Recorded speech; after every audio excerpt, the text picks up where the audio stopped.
Hello students, welcome to one shot defence academy. I hope आप सब लोग ठीक होंगे। और आज हम आपके लिए एक नया टॉपिक लेके आए हैं, इंडियन पॉलिटी, जिसमें आज हम कवर करेंगे इंडियन पॉलिटी का इंट्रोडक्शन पार्ट। जब हम इंडियन पॉलिटी की बात करते हैं तो सबसे पहले कॉन्स्टिट्यूशन आता है।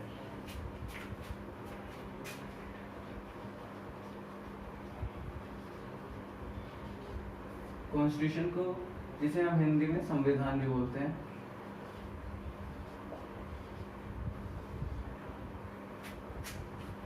अब एक क्वेश्चन आता है कि कॉन्स्टिट्यूशन होता क्या है। तो कॉन्स्टिट्यूशन एक सेट होता है रूल्स का, रेगुलेशंस का, लॉज का,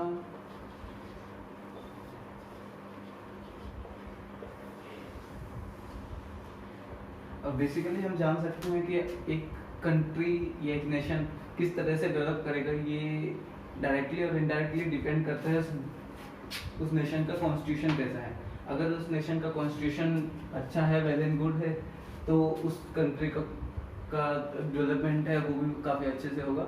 और अगर वहाँ का कॉन्स्टिट्यूशन अच्छा नहीं है तो वहाँ का डेवलपमेंट भी थोड़ा कम हो सकता है। अब बात आती है कि कॉन्स्टिट्यूशन होता कितने टाइप का है। तो बेसिकली कॉन्स्टिट्यूशन दो टाइप के होते हैं, एक होता है रिटन कॉन्स्टिट्यूशन,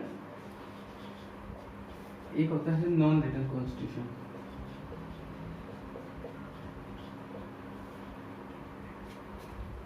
रिटन कॉन्स्टिट्यूशन वो होता है जिसमें कॉन्स्टिट्यूशन है हमारा वो कहीं लिखा होता है एज अ प्रूफ, और नॉन रिटन कॉन्स्टिट्यूशन में वो कहीं लिखा नहीं होता है। अब रिटन कॉन्स्टिट्यूशन में जो हमारा कॉन्स्टिट्यूशन होता है वो मेन होता है, और जो पार्लियामेंट होता है उस नेशन का वो कॉन्स्टिट्यूशन के अंडर वर्क करता है।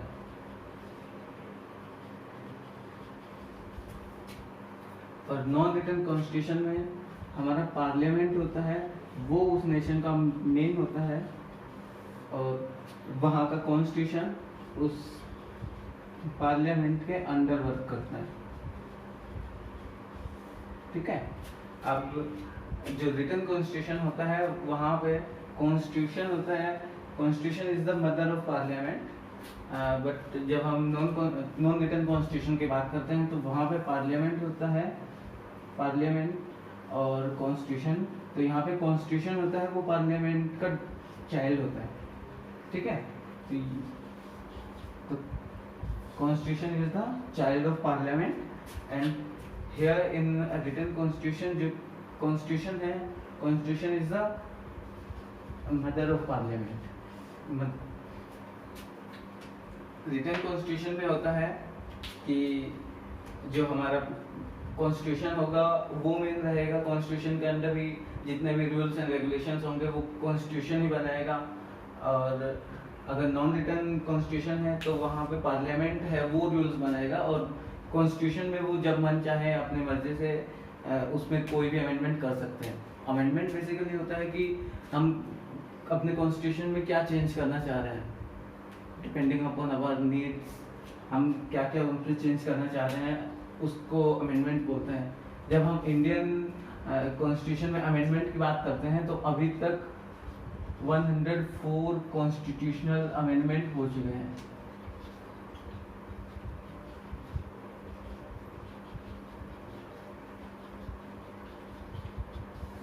ठीक है।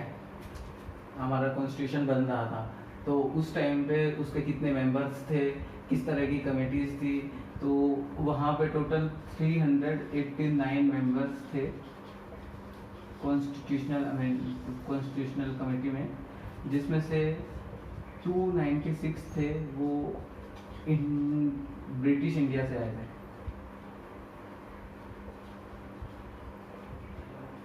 ब्रिटिश इंडिया से आए थे, और जो रेस्ट 93 थे वो इंडिया के जो प्रिंसली स्टेट्स थे वहाँ से आए थे।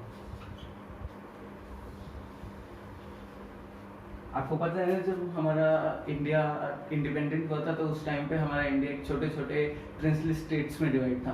तो उन्हीं प्रिंसली स्टेट से 93 जो मेंबर्स थे वो वहीं से आए थे कॉन्स्टिट्यूशनल कमेटी में। ठीक है। अब कॉन्स्टिट्यूशनल कमेटी अब बात आती है कि इसकी फर्स्ट मीटिंग कब हुई थी। तो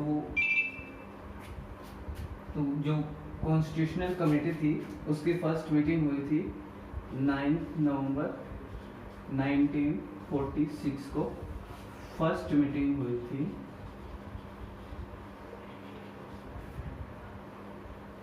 कॉन्स्टिट्यूशनल कमेटी,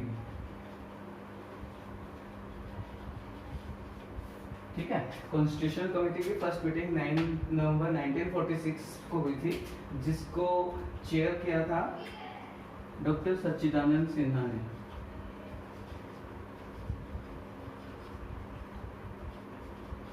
डॉक्टर सच्चिदानंद सिन्हा हमारे जो फर्स्ट कॉन्स्टिट्यूशनल कमेटी थी उसकी फर्स्ट मीटिंग थी, उसके चेयरमैन थे, जो बाद में डॉक्टर राजेंद्र प्रसाद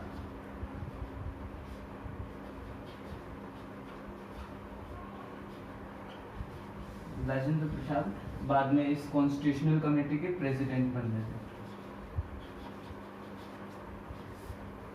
हमारा इंडियन कॉन्स्टिट्यूशन है उसको बनने में टोटल 2 साल 11 महीने और 18 दिन लगे थे। और अगर हम आज की बात करें तो प्रेजेंटली हमारे इंडियन कॉन्स्टिट्यूशन में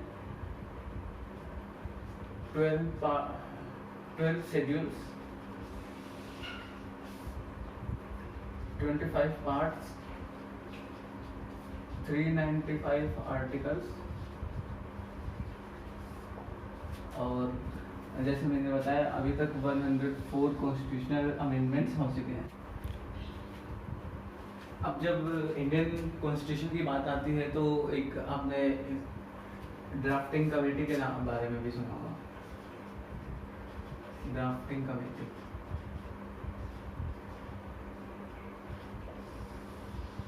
ड्राफ्टिंग कमेटी के जो चेयरमैन थे वो थे डॉक्टर BR अम्बेडकर।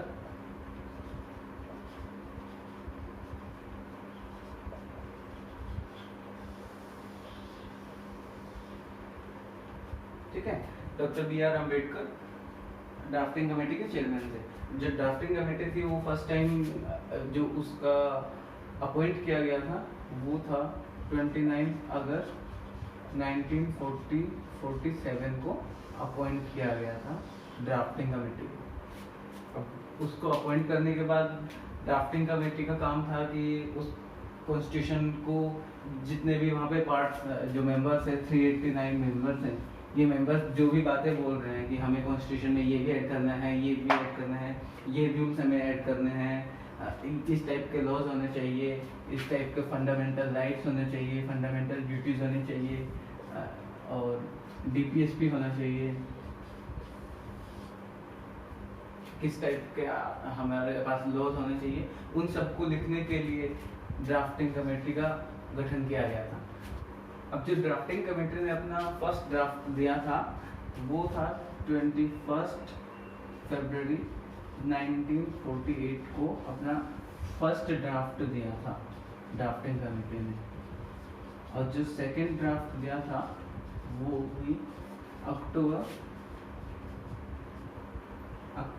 1948 में अपना सेकंड ड्राफ्ट दिया था। अभी आप में से बहुत लोगों को पता होगा और कुछ लोगों को ये बात नहीं पता होगा कि जो हमारा कॉन्स्टिट्यूशनल कमेटी थी उसकी जो लास्ट मीटिंग थी वो 25 नवंबर 1949 को हुई थी, last meeting of constitutional committee, जिसमें सभी जितने भी मेंबर्स थे उन्होंने सबने सिग्नेचर किए थे कि हाँ हम इस कॉन्स्टिट्यूशनल कमेटी में थे और हम सभी की सहमति से कॉन्स्टिट्यूशन बनाया जा रहा है। और जो हमारा कॉन्स्टिट्यूशन एडॉप्ट किया गया था वो था 26 नवंबर 1949। तो स्टूडेंट्स एग्जाम में काफ़ी बार ये पूछा गया है कि हमारा कॉन्स्टिट्यूशन कब एडॉप्ट किया गया था। तो आप लोग जानते होंगे कि हम लोग अभी तक जानते हैं कि कॉन्स्टिट्यूशन हमारा जो रिपब्लिक डे होता है उसी दिन हमारा कॉन्स्टिट्यूशन अडॉप्ट किया गया था, जो कि है 26 जनवरी 1950। ये हमारा रिपब्लिक डे है, लेकिन इस दिन हमारा कॉन्स्टिट्यूशन अडोप्ट नहीं किया गया था। हमारा कॉन्स्टिट्यूशन अडोप्ट किया गया था 26 नवंबर 1949 और ये क्वेश्चन एग्जाम में आ चुका है। ठीक है, अब अगर हम बात करें कि अप्रोक्स एग्जाम में कितने क्वेश्चन आते हैं, तो एनडीए में इंडियन पॉलिटी से अप्रोक्स 10 to 15 क्वेश्चंस आते हैं एवरी ईयर। जब भी एग्जाम होता है 10 to 15 क्वेश्चंस आते हैं। तो हम देख सकते हैं कि एनडीए में इंडियन पॉलिटी का कितनी ज़्यादा इम्पोर्टेंस है, इसलिए हमें इंडियन पॉलिटी को अच्छे से पढ़ना होगा। तो स्टूडेंट्स आज के लिए इतना ही। आई होप आप सभी को ये वीडियो अच्छी लगी होगी। अगर अच्छी लगी तो लाइक करिए, शेयर करिए, सब्सक्राइब करिए और अपने कमेंट्स देना मत भूलिए। और नेक्स्ट वीडियो में हम बहुत जल्द मिलेंगे आपको कुछ नए इम्पोर्टेंट फैक्ट्स के साथ। तब तक के लिए अपना ध्यान रखिए। जय हिंद।